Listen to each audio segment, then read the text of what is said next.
All New Yorkers should be able to wake up each day with the expectation of safety. We simply want to go to work, to school, to the supermarket, to the park. And then we want to wake up the next day and safely do it all again. New York State is one of the safest states in the country. We have lower gun death and injury rates because of New York's strong gun laws and community leadership. And yet, New Yorkers across the state have continued to confront a uniquely American gun violence crisis for decades.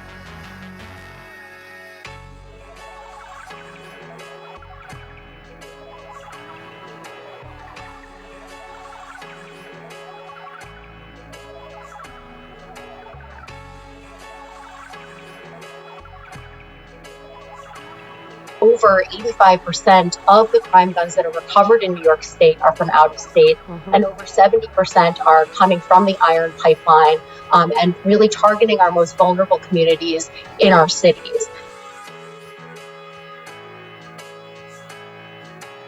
It's been another summer weekend of gun violence, that's for sure, here in New York City. Since 6 o'clock last night, according to detectives, a total of 12 people were shot in 9 separate incidents. All examples of the latest crime in New York City in just one night.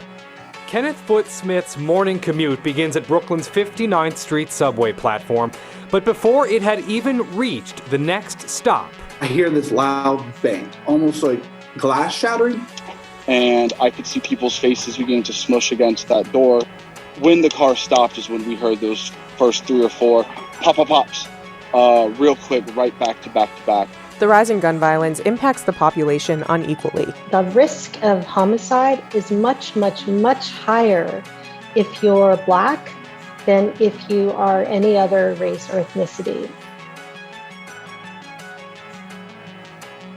Authorities now confirming 18-year-old Peyton Gendron visited Tops Supermarket 2 months before he shot and killed 10 people in what the FBI calls a racially motivated attack.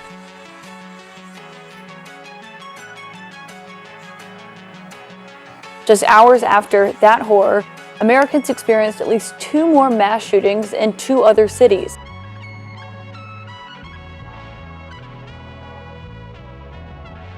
This is all part of a national crisis from mass shootings, suicide, domestic violence, and intra-community violence.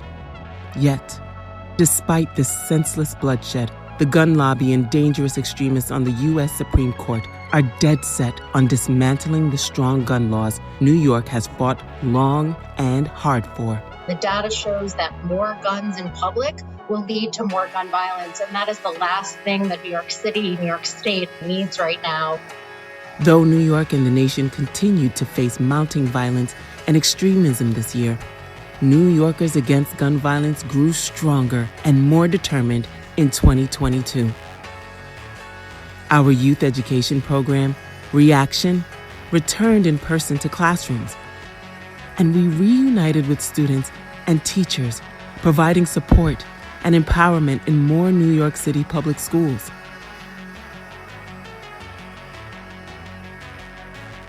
We continued training new crisis intervention facilitators from the Bronx to Troy, New York.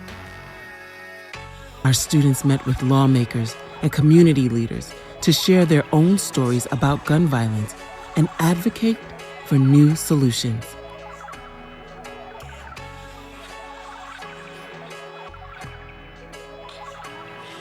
Those closest to the issue are closer to the solution, right? Gun violence is the leading cause of death of young children. And I think they know what's going on in the communities more than we do.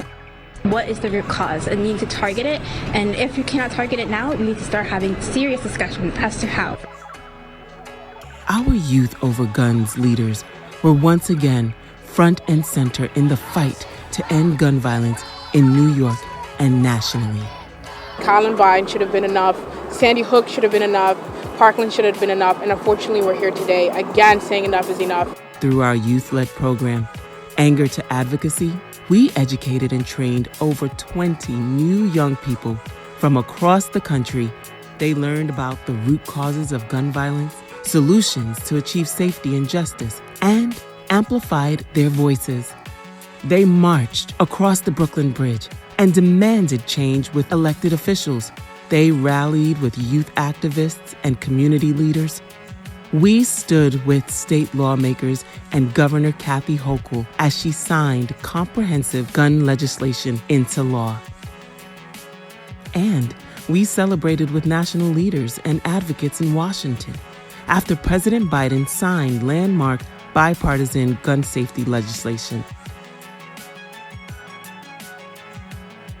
Our state education program, Connecting Communities to End Gun Violence, took off in 2022. We brought together lawmakers, law enforcement, policy experts, and community leaders to educate New Yorkers about gun violence solutions. We taught New Yorkers about a slate of new gun safety laws enacted in 2022. And we partnered with community violence intervention leaders from Long Island's Strong Youth to Buffalo's Stop the Violence Coalition. I use those tools to go on a healing process, a healing journey, and I think that's very important. And I heard you mention, the need for, for us to invest in individuals like myself who are out there who are willing to do the work. Our work together this year has led to life-saving changes and progress for our children, for our schools, and for our communities.